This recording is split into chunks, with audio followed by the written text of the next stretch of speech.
I followed that truck all the way to Winter's Tower, but there was like a dozen identical trucks in the parking garage. I couldn't tell which one was mine. Oh, this is the cool part. So tell us what you did then. I didn't have a choice. I had to go into the tower and investigate. Breaking and entering. Pure night watcher. I had to find out what was going on, didn't I?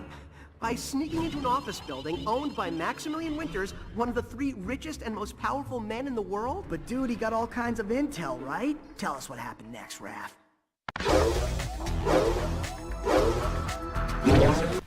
Oh man, I've been waiting on this stage, and not for a bad reason either. I'm not sure if I'd call this my favorite stage, but I certainly think it's the most beautiful stage, and if I were to pick any one stage out of this game I had to play and no others, it would definitely be this one. Which is saying a lot because it doesn't even have the family attack mechanics or family platforming mechanics in it. The environment and scenery and cinematography and everything in this level is just so gorgeous to me. I mean, maybe not this opening scene where we're walking through the office hallways, but like this room right here, for example. This room looks absolutely beautiful, and I already said this before, but you know, if every battle took place in rooms that looked this gorgeous, I really wouldn't notice the terrible combat as much. I think this level may even have the second most amount of combat out of the entire game, but I don't care. I don't care. This level also has my favorite music, by the way. Definitely no contest, this level has my favorite music. Oh, and we're going to my favorite part already. We're going to my favorite part of the level. We're going outside.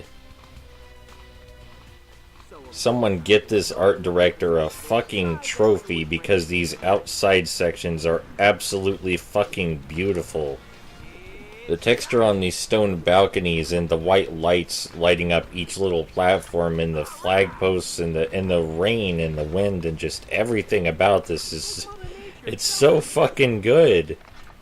This is the height of the game's atmosphere, and it even introduces a nice platforming gimmick where we have to jump against the wind and account for how the wind resistance alters our jump length.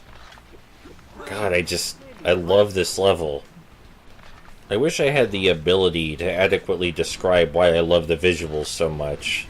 You want me to talk about game mechanics or level design and shit, I can do that, but I don't have the vocabulary or eloquence to talk about why the visual design is so great. I just don't know the words.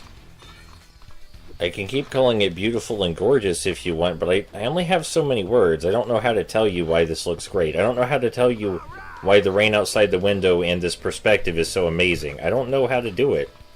I just know it looks good. I know there are words for it. I just don't know what the words fucking are. It's like trying to talk about music.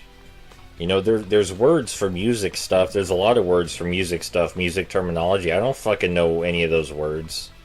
I can't tell you what instrument that is or what key it's being... I don't even know what a key is. I don't even fucking know what a key is. I tried to make music one time and it sounds like a background track from Bomberman Hero that plays during a cutscene.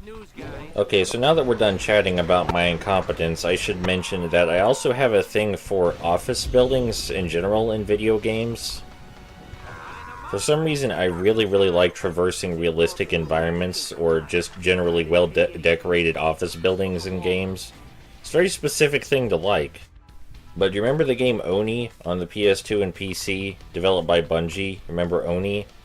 Oni had a lot of environments that seemed like they were developed by real architectures, and that was a downside for a lot of people. They thought the environments were too dull, looked too realistic. But I loved the environments in Oni for that exact reason. It's also a really fun beat-em-up, so that helped. But the point is that I really appreciate realistic environments or environments that try to mimic realistic environments in games. Which may seem weird because I play generally a lot of colorful games and tend to avoid more realistic looking games. It's not because I don't like the atmosphere or environmental design in those games, it's just usually because I'm not a fan of the game mechanics. I mean, Beatdown Fists of Vengeance looks like a black turd. Like, all the environments just look like a big old black turd, but I still love Beatdown.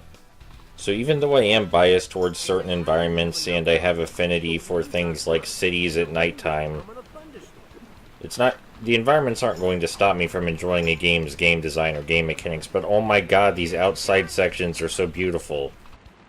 As I was saying, the environments aren't going to stop me from enjoying a game's game design or game mechanics, and they're not going to be the deciding factor in whether I enjoy a game or think it's good either. Though enjoying a game and thinking they're good are very different things for me. I quite enjoy Sonic 06. I don't think Sonic 06 is good. I quite enjoy Malice. I don't think Malice is very good.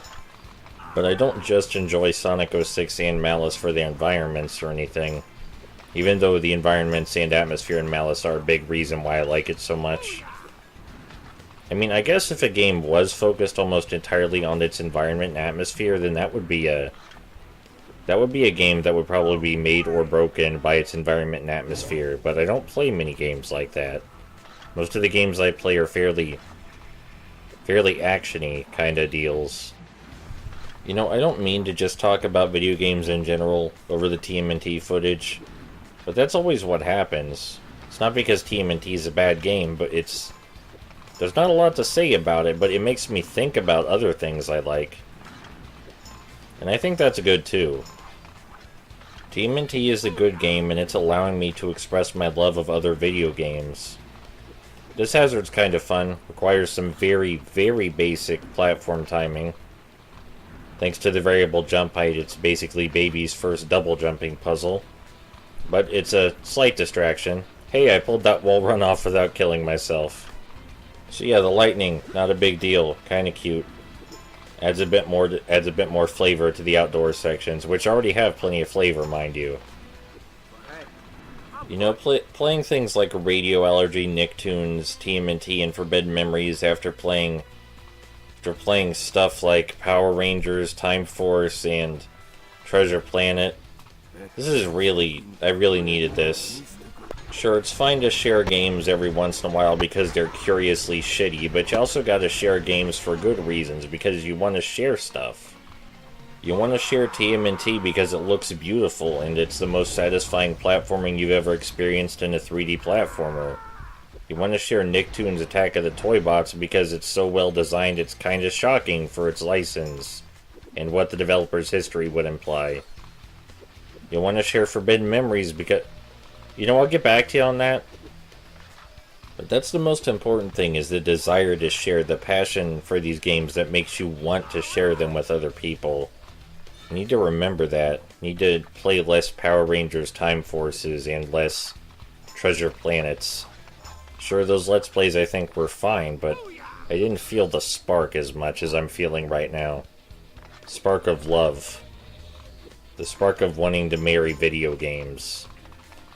I mean, I guess it's a good thing you can't marry video games, because then I'd probably be married to a lot of video games simultaneously, and I don't know how that would work out. Not that you can't get married to multiple people, you know, I don't want to tell you how to live your life, but it'd be a lot of video games, and I just can't see that working out. I might even accidentally get married to some that I only kind of love. You know, like, what if I get married to Scooby-Doo Night of 100 Frights? That might not turn out so well, because I only kind of love that game. Like, there's a lot to like about the game mechanics in that game, and the atmosphere and shit, but oh my god, the Metroidvania elements, please no. I like talking about other games I've played during Let's Plays I am currently doing, because it makes me feel smart to compare games I'm currently playing to ones I've experienced previously on the channel. And it probably makes you feel smarter for knowing what I'm talking about. And even if you aren't aware of what games I'm talking about, then it probably makes you feel smarter anyway, because you feel like you're part of some deep lore.